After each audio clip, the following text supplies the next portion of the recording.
अच्छे बच्चे कैसे?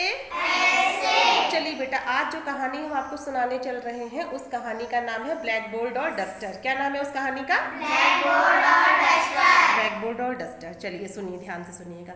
एक जो है कमरा था बड़ा सा, उस कमरे में पूरा कबाड़ भरा हुआ था। ठीक है, क्या भरा था उस कमरे में? स्टोर रूम था समझो। उस कमरे में एक जगह पे ब्लैक बोर्ड और डस्टर भी पड़े हुए थे। ठीक है, तो डस्टर ने ब्लैक बोर्ड से कहा कि लगता है हमारी ज़िंदगी तो इस अंधेरे कमरे में ही बीत जाएगी। तो ब्लैक बोर्ड ने भी एक लंबी सांस ली। कैसे लेते हैं लंबी सांस? हाँ भाई, मुझे तो इस सीलन भरे कमरे में घुटन होती है। क्या होती है? अगर हमें अंधेरे कमरे में रहना पड़े और सीलन हो, दीवार सब सीली सी, तो अजीब सा लगेगा ना, घुटन जैसी होती रहेगी ना। फिर उसके बाद डस्टर ने कहा, हाँ वो देखो सब लोग तुम्हारे ऊपर कितना लिखते थे, कितना रंगते थे, और मैं उन सबको साफ करता था, वो दिन कितने अच्छे रहते थे। ठीक है, तो किसके बारे में बात कर रहा था डस्टर? ब्लैक बोर्ड से बात कर रहा था ना। किसके बारे में बात कर रहा था? कौन लिखता था ब्लैक बोर्ड के ऊपर? बच्चे। हाँ, बच्चे लिखते थे, मैडम लिखती थी। हम आप लोग से कहते हैं ना लिखने के लिए कभी कभी ना, सवाल ववाल जब देते हैं और बच्चे उस पर चित्र वित्र बनाते थे, तो ब्लैक बोर्ड को बहुत अच्छा लगता था और डस्टर फिर उसको इरेज कर देता था। ठीक है, तो दोनों लोग हंसी खुशी रहते थे। लेकिन डस्टर ने कहा कि जब से ये डिजिटल बोर्ड आया है कोई हमें पूछता ही नहीं है, सब लोग उसी पे पढ़ाई करते हैं और हम यहाँ अंधेरे कमरे में पड़े हुए हैं। फिर पता है क्या हुआ? ये सारी बातें नीचे कमरे में हो रही थी और ऊपर जो है सर जी बच्चों को पढ़ा रहे थे डिजिटल बोर्ड पे। तब तक पता है क्या हुआ? लाइट चली गई, और जब लाइट चली गई तो डिजिटल बोर्ड ने काम करना बंद कर दिया, क्योंकि जो है डिजिटल बोर्ड किससे चलता है? लाइट से चलता है। अब बच्चों की पढ़ाई रुकने लगी। अब बच्चे क्या करते?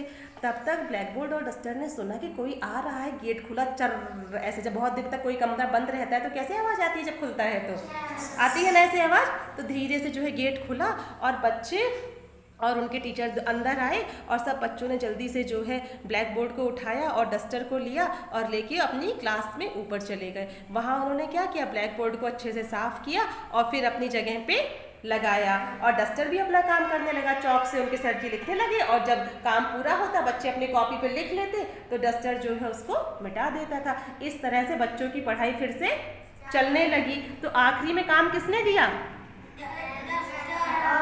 ब्लैक बोर्ड और डस्टर, यानी कि पुरानी चीज नहीं, पुरानी चीजों ने ही काम दिया ना हमें। इसीलिए एक कहावत कही गई है कि ओल्ड इज गोल्ड। क्या कहा गया है?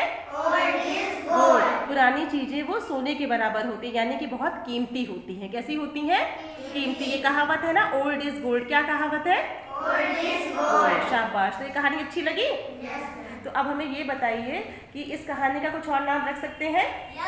क्या रख सकते हैं बताओ, सोच के बताओ। हाँ शाबाश, ओल्ड इज गोल्ड रख सकते हैं ना इस कहानी का नाम। ये कहानी अच्छी लगी?